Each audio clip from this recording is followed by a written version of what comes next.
हमारी मुसल्ला अफवाज के जो पेट्रोल करने वाले जो दस्ते हैं, सिक्योरिटी फोर्सेस के नौजवान, उन पर हमला किया गया। अभी पिछले दिनों 2-3 दिन पहले एक हमले में 6 लोग हमारे शहीद हुए। ग्राउंड की बात कर रहा हूँ, मोहल्लों की बात कर रहा हूँ, गलियों की बात कर रहा हूँ। जहालत का इलाज भाषण नहीं हो सकता, गुर्बत का इलाज भाषण नहीं हो सकता।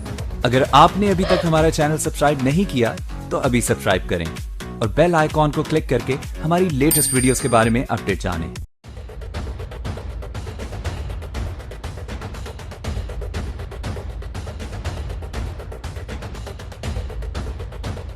पाकिस्तान की चालाकियां किसी से छिपी नहीं है, लेकिन पाकिस्तान हमेशा अपने काम के कारण खुद को फंसा लेता है। ताजा मामला जब आप जानेंगे तो हैरान रह जाएंगे कि आखिर पाकिस्तान की सरकार अपने ही आवाम को क्यों धोखा दे रही है।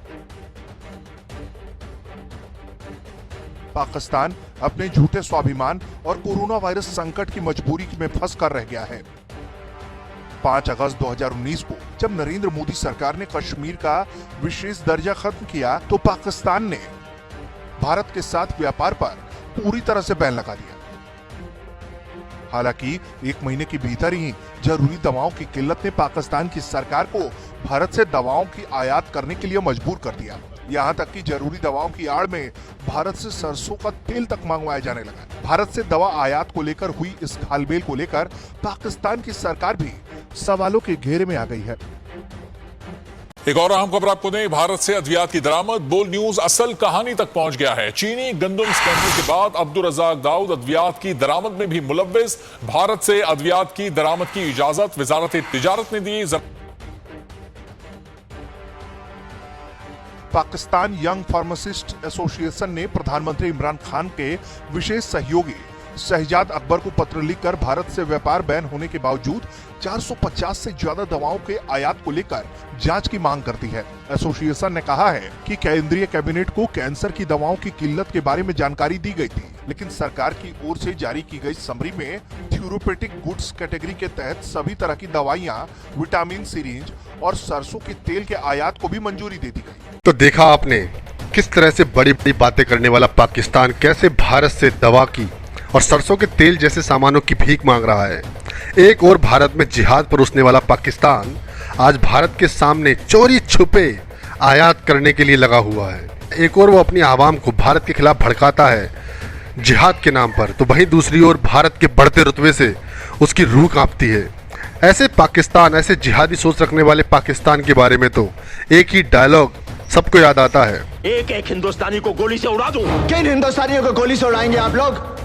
हम हिंदुस्तानियों की वजह से आप लोगों का वजूद है। दुनिया जानती है कि बंटवारे के वक्त हम लोगों ने आप लोगों को 65 करोड़ रुपए दिए थे, तब जाकर आपके सर पर तरपाल आई थी। बरसात से बचने की हैसियत नहीं और गोलीबारी की बात कर रहे हैं आप लोग। जी हाँ, बारिश से बचने की जिनकी हैसियत नहीं वो भारत से लड़ने की बात करते हैं।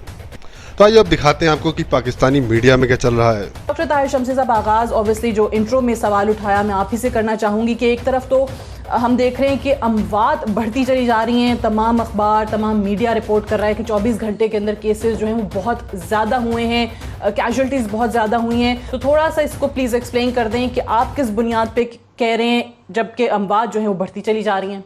जी बिल्कुल आपने सही कहा कि कौमी असम्बली का इजलास था और उसमें ना प्राइम मिनिस्टर आए ना लीडर ऑफ द अपोजिशन आए। तो सबसे 2 बड़े लीडर हैं किसी भी डेमोक्रेसी में, पार्लिमानी निज़ाम में। एक तो लीडर ऑफ द हाउस जो प्राइम मिनिस्टर हैं और दूसरे लीडर ऑफ द अपोजिशन जो शहबाज शरीफ साहब हैं। अब शहबाज शरीफ साहब लंदन से तो आ गए हैं पाकिस्तान, लेकिन अपने घर से निकल के उनकी हिम्मत नहीं हो रही कि वो आएँ और कौमी असम्बली के इजलास में शरीक हों। कहते हैं कि डॉक्टर्स कहते हैं कि उनको बड़ा ख़तरा है।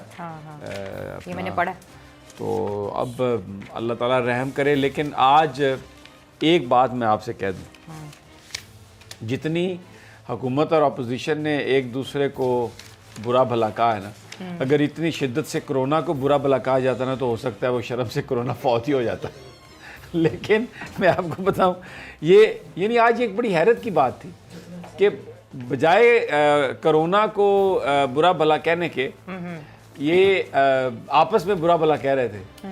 जैसे वो ताने थे मोहल्ले की औरतें नहीं लड़ रही होती, कपत्ती औरतें, कुछ वैसा हिसाब था। नहीं, अब देखें ये खवातीन कपत्ती मैं तो सर, नहीं मैं कह तो यही सकता, बोल ये आप सकती ही हूँ कह ना, सकती हैं। मैं तो खवातीन को मैं तो कपत्ती नहीं कुछ कह भी सकता क्योंकि उमर साहब भी नहीं आए, महबूब सुल्तान साहब भी नहीं आए, जरदारी साहब भी नहीं आए, राना तनवीर साहब भी नहीं आए, खुर्शीद शाह साहब तो हिरासत में हैं, इस वजह से नहीं आए। और क्या इतना खर्चा ने तो अपना खत भेजा। अभी आपने आप मुझे बताएं ना कि क्या हासिल क्या हुआ आपको इस इजलास से। देखें बात यह है कि एक सिस्टम को चलाने के लिए उसके अंदर आपका जाके बात करना, कोई तजावीज़ देना, मीनिंगफुल गुफ्तगू करना ही इस बात की गारंटी होता है कि ये सिस्टम आगे चलेगा। अब आप इजलास हो गया, एक तो मुझे ये समझ नहीं आई, मैं फवाद चौधरी की इस बात से मुत्तफ़िक हूँ कि अगर बहुत सारे लोग आपके जो सेनेट के और कौमी असम्बली के जो स्टाफर हैं उनमें अगर कोरोना का टेस्ट पॉजिटिव आ गया है तो यार आपने कौमी असम्बली का इजलास क्या करना है? ये गालियाँ निकालनी है आपने, तो ये मीडिया मैन से आप टेलीफोन पर बात करके एक दूसरे को निकाल लें। बुरा भला तो आप कह ही रहे हैं, कोई खैर की तो खबर है ही नहीं आपकी तरफ से। और दूसरी तरफ दुश्मन क्या कर रहा है, इंडिया क्या कर रहा है, आपको बिल्कुल ठीक कह रहे हैं आप। एक उन्होंने ऐसी मुनज़्ज़म कैंपेन पाकिस्तान के ख़िलाफ़ शुरू की है जिसमें दो धारी तलवार है। 5th जनरेशन वारफेयर की क्लासिक एग्जाम्पल है। एक तरफ वो ये कह रहे हैं जनाब कि बलूचिस्तान जो है वो कश्मीर से हम उसको रिजेंबल कर, उसको आप उसको कोरिलेट कर लें, पाकिस्तान कश्मीर में कर रहा है, हालांकि पाकिस्तान कश्मीर में कुछ नहीं कर रहा, कि हम बलूचिस्तान में खून की नदियां बहा देंगे। और दूसरा क्या कहते हैं, बात किस अंदाज में करते हैं कि जनाब आप हमसे किसी बलोच का लीडर नंबर मांग लें, किसी मरी का नंबर मांग लें, यानी पाकिस्तान के लोगों के दिलों में अपने बलोच सरदार जो हमारे भाई हैं, जो पाकिस्तान के लिए अपनी जान देने के लिए तैयार हैं, ताकि उनके बारे में पाकिस्तानी कौम ये सोचे कि ये गद्दार है। मैं आपको सबसे पहले वो गुफ्तगू जो है ना इंडियन चैनल से जो मेजर गौरव साहब ने जो वो की है, मैं आपको वो सुनवाना चाहता हूँ। ज़रा वो देखिए कि किस अंदाज से वो, फिर इस पे मैं आपसे बात करता हूँ कि देखिए कि वो वार किस तरह से कर रहे हैं। सुनवाइए जी ज़रा। अभी आपने गुफ्तगू सुनी सारी। एक तो वो खुल के कह रहे हैं कि जी हम बलूचिस्तान में खून की नदियाँ बहाएंगे। दहशतगर्दी की वारदातें आप देख लें पिछले चंद दिनों में कितना इजाफा हुआ है। हमारी मुसल्लह अफवाज के जो पेट्रोल करने वाले जो दस्ते हैं, सिक्योरिटी फोर्सेस के नौजवान, उन पर हमला किया गया। अभी पिछले दिनों 2-3 दिन पहले एक हमले में 6 लोग हमारे शहीद हुए। बलूचिस्तान में पाक ईरान सरहद के करीब बुज़दिल दुश्मन का छुपकर वार। रिमोट कंट्रोल IED के हमले में FC बलूचिस्तान के मेजर और 5 जवान शहीद और 1 जख्मी हो गया। कौम के बहादुर सपूतों ने वतन अजीज़ के लिए अपनी जान निछावर कर दी। ISPR के मुताबिक मेजर नदीम अब्बास, नाइक जमशेद, लांस नाइक तैमूर और खजर हयात सिपाही साजिद और नदीम मामून के गश्त से वापस आ रहे थे।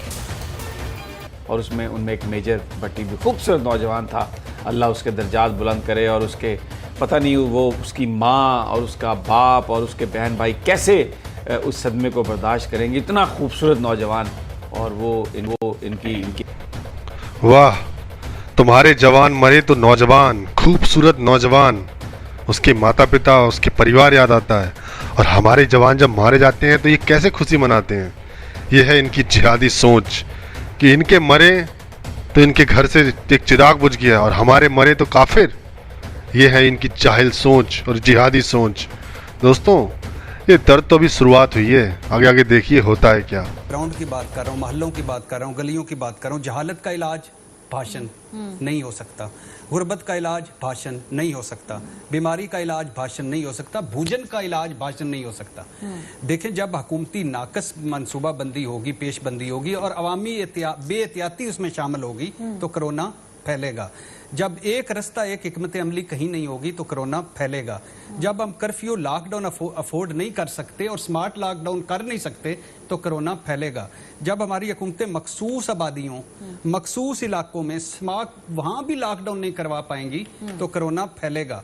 जब हुकूमती रिट नजर नहीं आएगी, जजा सजा का निज़ाम नहीं होगा तो कोरोना फैलेगा। जब आवाम नक्को नक जहालत में डूबी होगी तो कोरोना फैलेगा। जब लोगों की बड़ी तादाद कह रही होगी, असद कैसर साहब को लिफ्ट मैन से लगा कौमी असम्बली के, मैं बार बार कहता हूँ कि हाथ मिलाने से नहीं होता, बाजमात नमाज से नहीं होता, कोरोना हुकूमत को भी क्लैरिटी हो जाए ना कि ये देखिए ना, कंफ्यूज थे ना ये भी, इन्होंने पहले इसको डाउन प्ले किया किया, फिर बाद में इनको अंदाजा हुआ कि नहीं जी ये तो बड़ी सीरियस बात है। अब जब ये इतनी करीब पहुंच गई है इनके अपने, तो अभी आहिस्ता आहिस्ता लोगों को, इनको भी इदराक हो रहा है, लोगों को भी इदराक करा रहे हैं ना, कंफ्यूजन फैलाई ना। अब नहीं, अब मैंने आज बाहर निकल के देखा, एक समोसे वाली रेडी पे 50 बंदा खड़ा हुआ था, एक कचौरी लेने के लिए वो कचूमर निकाल रहे थे एक दूसरे का, तो कोरोना नहीं फैलेगा। दोस्तों देखा आपने कैसे पाकिस्तानी मीडिया जहां एक और अपनी सरकार की जहालत से परेशान है, तो वहीं दूसरी ओर भारत के खिलाफ प्रोपेगेंडा करने में बिल्कुल भी नहीं हिचकती।